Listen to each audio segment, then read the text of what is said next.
laba naagood oo tikraya in aad qodha ay xirada 4 sanaad meesha joogtay laba naagood oo tikraya nuhooyinka in aad xabashada lagu qaado ama kuwa qaadka midowni soo saarin aad yaa yiri tigre baan gursan oo ka tagay bilicda hableena diinta iyo quruxdu rabbi siiyay oo baqay ahmar dumarkooda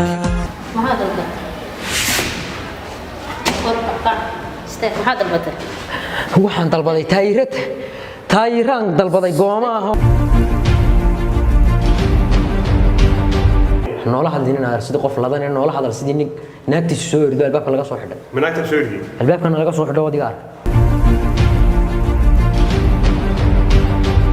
والله waxa ku dhiman inta labadu way qadmuun baa leeyahay suuligeena wallahi kaydku waxaan adigu maagaysaa albaabka iga soo xidhan bal imika ilaahay ma ku dhaaf wax ma ku iraama garanay inta dimaashiga meeshan joogo laakiin waad ka furaysiba anaa ka furayay mi wala oo dharka tuuratay naga qubaysan oo duru jooga midan xijaban oo dharka tuuratay